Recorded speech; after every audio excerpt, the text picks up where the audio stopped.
Hello and welcome to another edition of Issues with Jide. Here we'll talk about actions and inactions of those who shape our political and national landscape and how these impact us positively or otherwise. I'm Ibrahim Shita. Today on the show, Peter Obi searches for new campaign director general after Okupe's resignation over conviction. Also on the show, APC, PDP, Labour Party disagree over new ANAP poll outcome. And later on the show, Governor Wike seals Atiku campaign office. In the course of the program, we'll take your questions, but first subscribe to our YouTube channel and drop your questions in the comment section. I have joining me via Zoom the maestro himself, Babajide Kolade-Otitoju. It's good to see you, BK. Yeah, so good to see you again. The show, APC, PDP, Labour Party, we are rocking the Christmas in downtown Okupe. Absolutely. So let's begin with the Doyin Okupe's issue, the Director General of the Labour Party. You know, following Okupe's resignation as a result of his conviction, the Labour Party has been kind of thrown into a quandary over who takes over the mantle of leadership for its Director General. Do you feel, with Mr. Okupe out, the Obi Dati campaign has suffered some avoidable blow? No doubt it's a blow because Okupe was someone that he trusted so much to the point of making him a surrogate vice presidential candidate,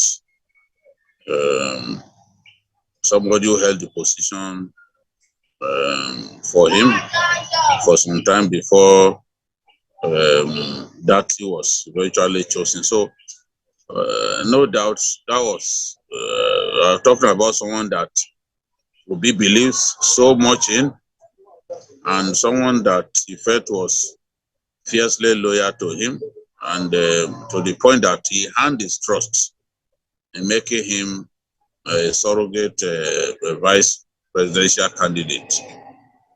You can only use someone that you can trust for such a position, for such a role, and to lose such a person in the manner in which he lost him is difficult to take. But I believe that the Obi Dati team has enough committed, bright and loyal people,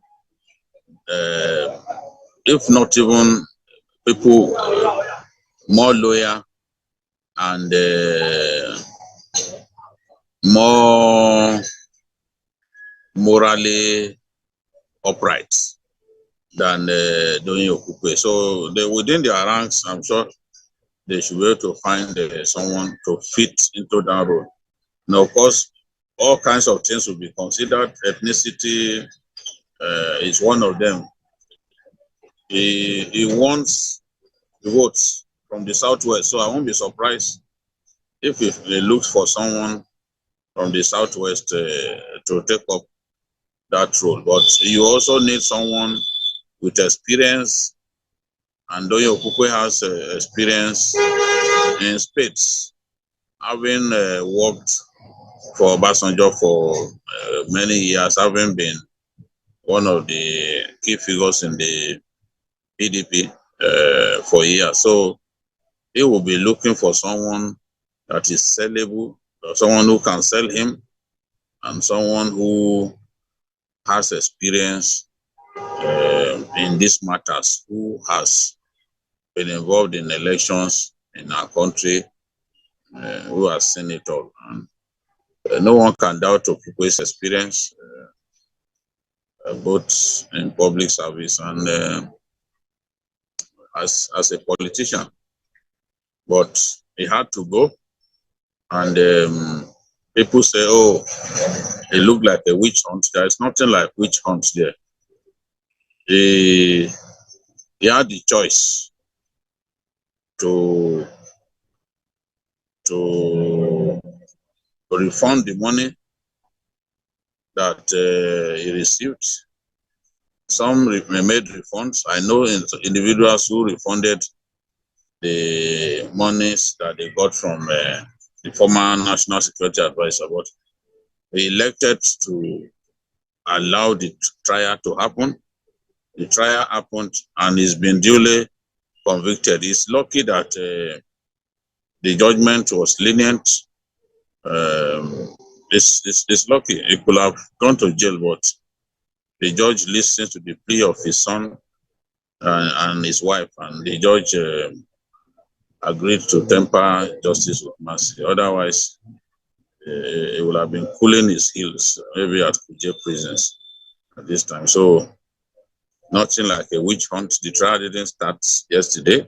The trial started a long time ago. So, all the rubbish about him being witch hunted and all that is just what it is. Absolute rubbish, nothing to it. The law must take its course. This case will be as Okupe has been made to pay for the offense that he committed. The law is clear. You have to use a banking instrument. You have to pass through the bank if you are to receive money that huge. Anything in excess of 5 million naira, you have to pass through the banks. But in this case, you got as much as 200 million cash.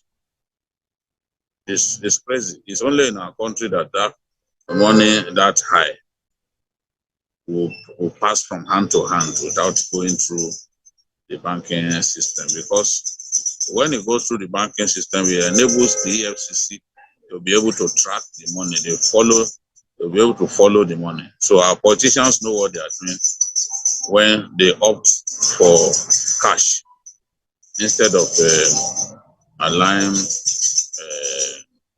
the money to pass through a bank, or instead of using a banking instrument to make such a transaction, to make such a transfer. So Okupe was duly convicted. Whoever says his case is a case of witch hunt doesn't know what he's talking about.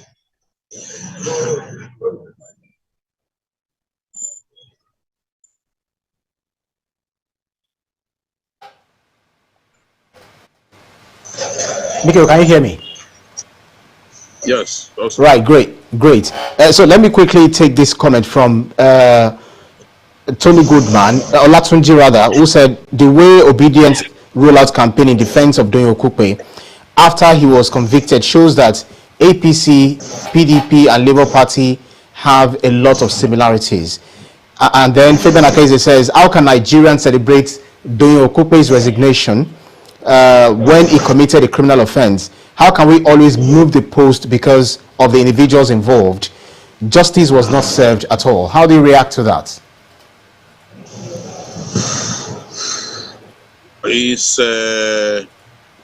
both right and wrong, in my view.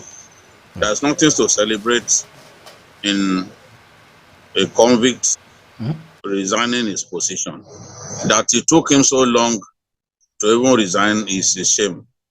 On journalist hangout, we were saying on the day of his conviction that by now he should have resigned. He should have resigned instantly. But it took a while. Maybe he was consulting, but how would you consult? It's a very straightforward thing. You've been convicted. Your conviction will tar your party with a bad brush. So you have no choice. You have to leave so that they can find someone else without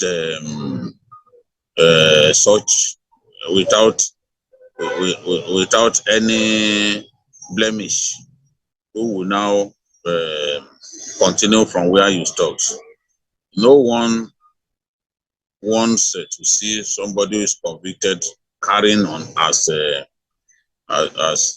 campaign director of a political party that wants to win an election. You know, it will isolate your supporters and give them the feeling that you are not different from other parties. And for Obi to be agonizing over what happened up to the point that it did is something that made me really disappointed. It's happened. Get on with the job. Get him out of the way. Find someone else. It's no big deal. Okupe is not irreplaceable. And talking about what Fabian said, I still believe that our law against money laundering must be stronger. If someone can receive 200 million and then you allow the option of fine, and he paid that money in quick fire time, it means that justice was not really served in the real sense of the word. He's on record now that he's a convict. So you could say, yes, that's justice. But he didn't have to stay in prison even for one day. Before 4:30, he found a way to raise the money, and he left. He walked into freedom. So I think Fabian is right to understand that the law should have been better, and those hailing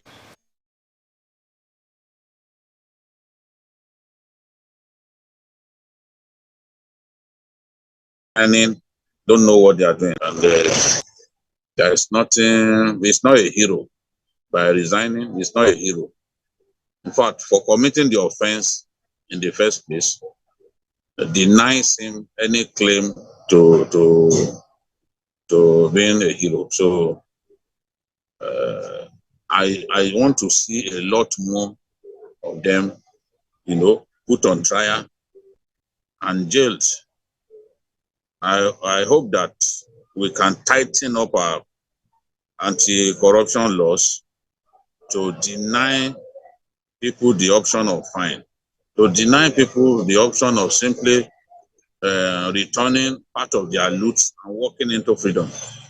That has to stop.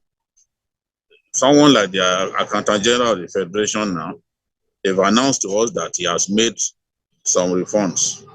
I won't be surprised if at the end of the day, we get into a kind of negotiation with him that permits him to return some of his loot in exchange for freedom. And that's crazy. It shouldn't be happening. For committing the offense in the first place, you deserve some time in jail, even if you refund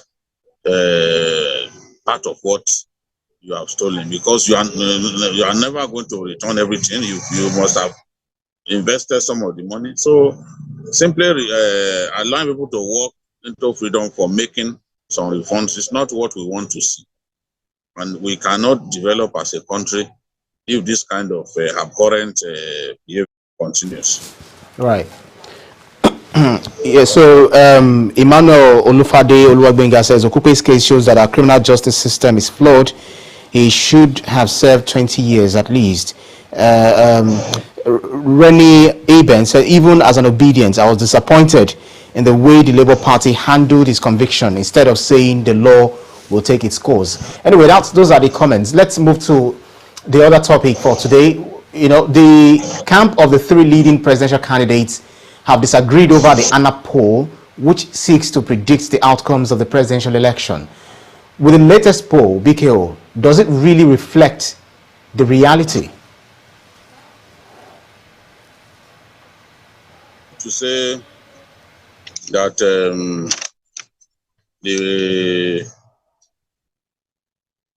that this reflects the reality on ground is difficult to say. How was the sampling done? Any sampling that targets only those who have Android phones will never give us something representative of voter behavior or likely voter behavior. I've said repeatedly that opinion polling is not exact science, and because of that, you are never going to get something accurate. So people have no reason to split hairs over opinion polling. After all, no, most of the big journalists, political journalists, the opinion polls didn't tell us that Donald Trump will become president of the US. He became president of the US, and after the election, the newspaper houses, the TV stations were asking themselves, what did we do wrong? Where did we make a mistake? When you look at this particular one, an opinion poll that gives Atiku only 1% in the Southeast, I will struggle to believe such an opinion poll. Atiku is of the PDP. The PDP still remains the ruling party in most of the states of the Southeast. And to say that the candidate of the PDP will have just 1% of the votes from that region, honestly, I find it ridiculous. And to also give Peter Obi as much as 11% in the Northwest, while giving Kwankwaso 6% or so in the same region, where he comes from, where he commands a lot of respect, a lot of sympathy. I find it difficult to believe. The opinion poll says Obi, if elections were held today, Obi will have 23% of the total votes, while Tinubu will have 13%. That's suggesting that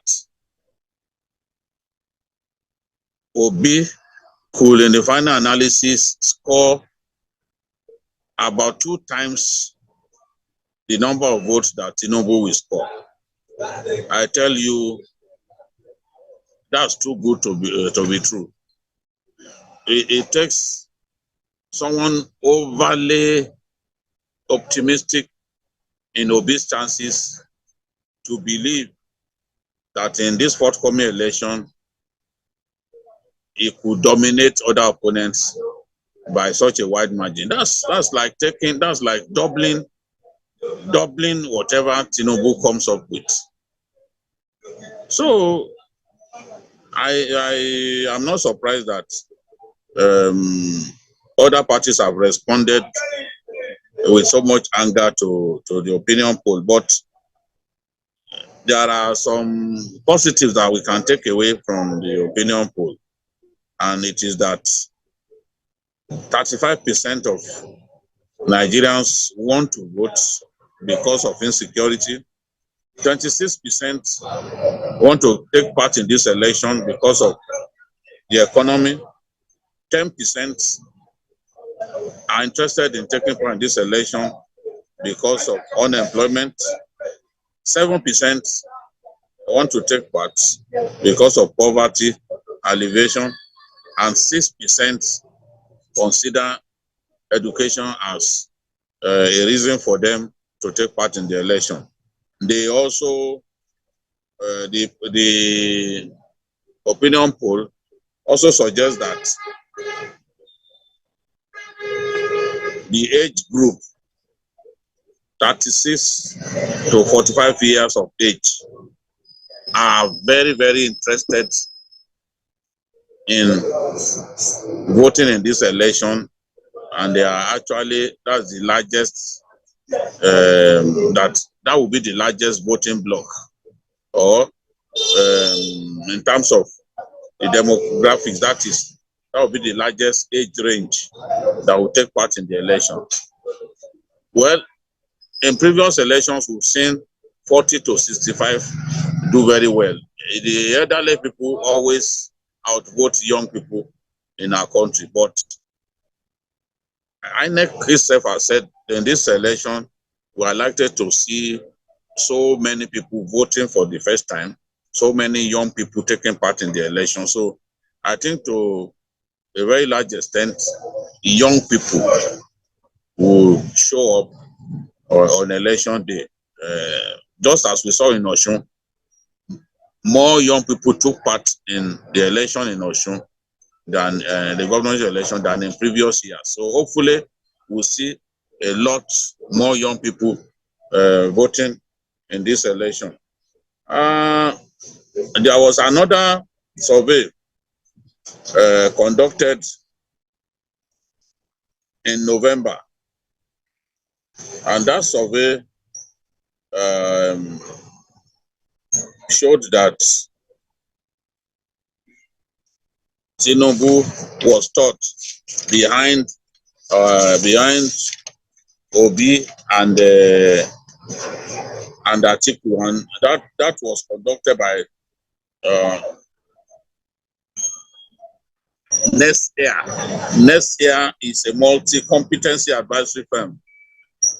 According to Next Year, Obi scored 40.887%, Atiku a distant second with 26.7%, and Tinubu in third place with 20.47% of the vote. So, according to Next Year, their own survey was conducted primarily in the rural areas, but they left out the home states of the candidates. So, as I said earlier, their own survey showed Obi leading by 40.87%, Atiku a distant second at 26.7%, and Tinubu in third place at 20.47%. So that is it. But I know that a lot of our people would rather wait for the election to take place. They don't believe in these surveys because of the way it is conducted in our country. They do not think that this is something that they should take seriously. And the fact is, there are so many factors that influence elections in our country. The surveys must bear all of that in mind, Right, before can have anything close to the truth. right. But at least a survey should help us gauge voter behavior Absolutely. and voter preferences.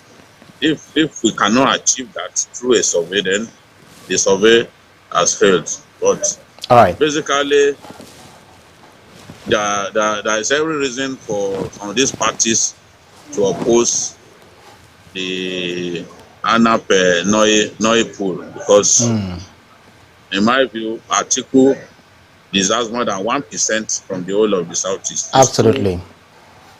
It's too miserly, and it looks really ridiculous that a party that has never failed to win election in an area will perform so poorly to the point that it will get only 1% of the votes Okay, Biko. in such a region. Yeah, so Tony Goodman says, I think the poll reflects the reality on ground because Obi represent future Nigerians. And Olatunji Atonda says, the owner of ANAP is a strong supporter of Peter Obi and Labour Party. Fabian Akeze says, most Obedients would not vote on the election day, and Tinubu Atiku know this. Peter Obi should never have left Abga, where he would have been seen as a hero, replacing Ojukwu. But because of our time, let's race on to our very last issue for today. The squabbles between PDP's Governor Wike and Atiku Abubakar came to a head yesterday as the governor sealed the Atiku campaign office in Port Harcourt using a court holder. He claimed that his party's presidential candidate violated his directive against citing of campaign offices in residential areas.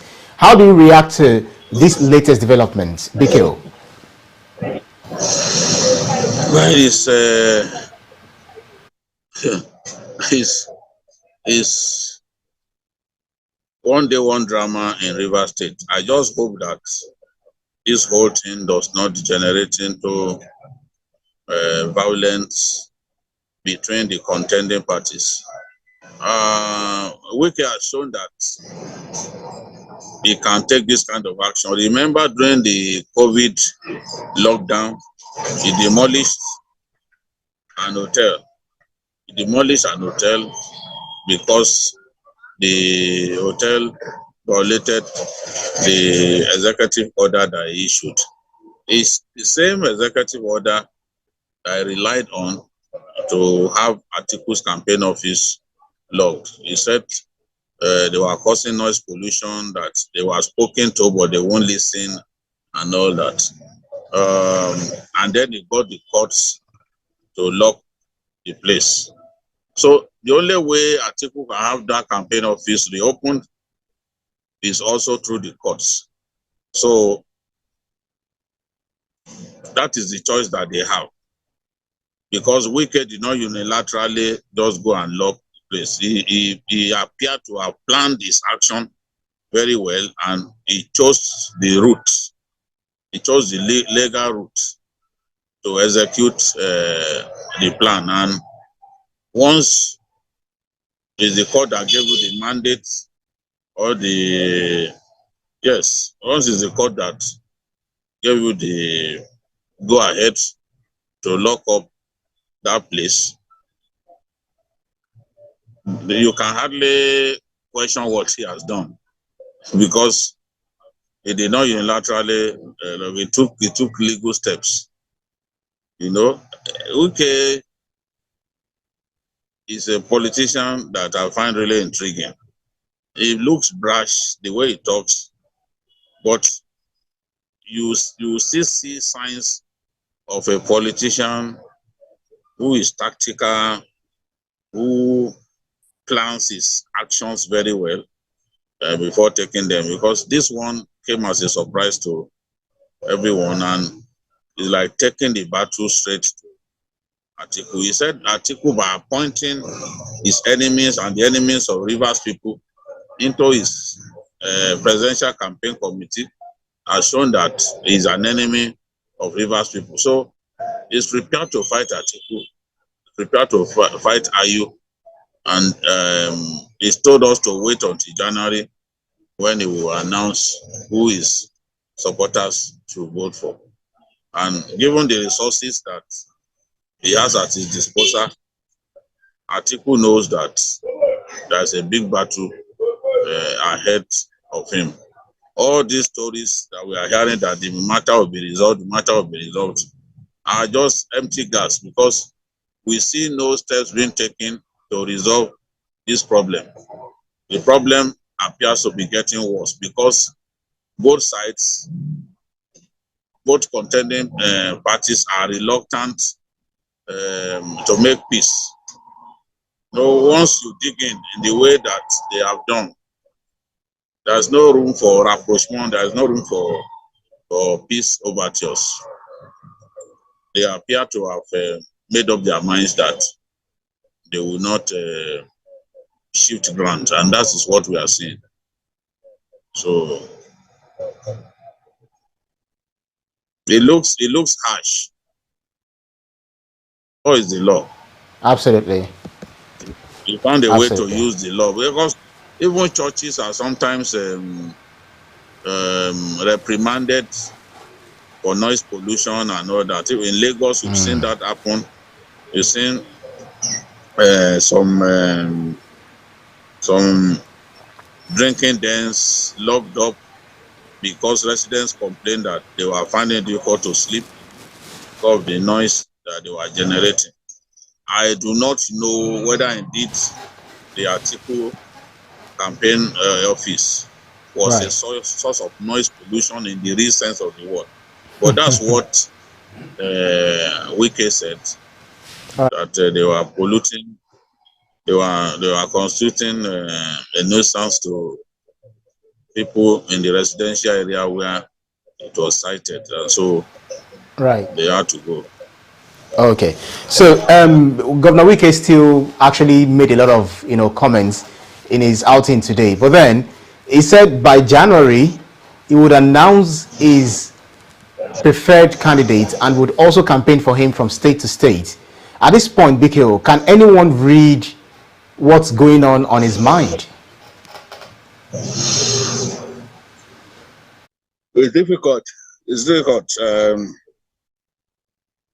Someone told me he will support Peter Obi in the final analysis. That's what someone told me. I don't know. I met him. I tried to find out, but at that point, he was saying, "Look, our matter can still be resolved." So he didn't leave any opening at all for me to be able to read his mind and gauge his next actions. He spoke like somebody who was hopeful that the PDP will still resolve his differences. So I don't know who he intends to support, but someone told me that he could support Peter Obi in the final analysis. But this is the same Peter Obi that he had abused repeatedly after he left the PDP. So I don't know. All that we know is that he's going to restrain his supporters from voting for Atiku. But I do not know who is going to tell them to vote for. The person that's going to tell them to vote for has to be someone that the people already will feel like voting for. So that it doesn't go against the grain. So it will be someone that a good number of his supporters have some level of sympathy for, even if it's not their first choice. So that's the sort of person that he can work with, so that it does not significantly isolate his own support base, but that can be dangerous. Tony Goodman says the other governors with Atiku are just deceiving him. I don't think he will win without Wike and his group. Nelson, okay, well, I think he said something differently. Fabian Akaise says Wike is standing on principle and he knows what the party has been through. When all these politicians abandoned PDP for APC, no one is loyal as Wike since 1998 to date. Respect the man. Today, Governor Wike said something like he gave Peter Obi some facilities to run his campaign, and that if PDP's Atiku want to also campaign in River State, he will support them. He will give them what they need. In fact, he can even pay for the stadium they want to use, or for whatever the ground that they want to use. So this is a man that is saying that is open to any candidates that is coming to campaign in River State. Is it possible that he might support the APC, or in the end reconcile with the PDP? I don't see any reconciliation taking place as long as IU continues to hold on to that position. I don't see any reconciliation taking place. He has said that he doesn't have any problem with Atiku. His problem is with IU. So I don't see any reconciliation at this stage. If IU will continue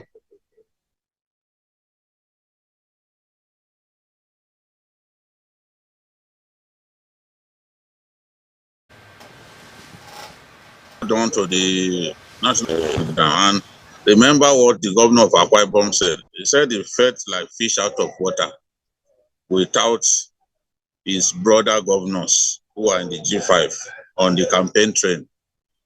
So everyone knows that it's a massive loss to Atiku to not have these governors backing him. You know, they have the resources and everything. So, but since the national chairman will not give up his position, even when he knows that holding on to that position will hurt the party's chances, then Wike and others will be happy to bring Atiku down so that they can point to the fact that the chairman, the national chairman, caused that to happen. All right, Biko, because of our time, we're actually out of time. We need to call it a wrap. But someone is trying to put you on the spot here, Tony Goodman, saying, Jide, are you articulated, obedient, or tinubulated? I've never heard that word before. You say what? Tony Goodman is putting you on the spot. He says, Jide, are you articulated, obedient, or tinubulated? I like to stay in the middle. There was a post that I made on Twitter, and some people were saying that I'm a closet obedient. You know, I want people to keep guessing. Honestly, all these politicians, I do not fancy them at all. And none of them can say that it has my loyalty 100%. I'm just a journalist doing my work. I'll be happy to stay in the middle. And as I've said repeatedly, I will not work for any politician, even if that's the last job available. To go and work as media aides to a politician, that's not going to happen. Not going to happen. If I wanted to do that, I would have done it a long time ago. I've had offers to work even in the presidency, you know, but I turned down. So that's what it is. I'm neither obedient, nor batified, nor articulated. I'm just a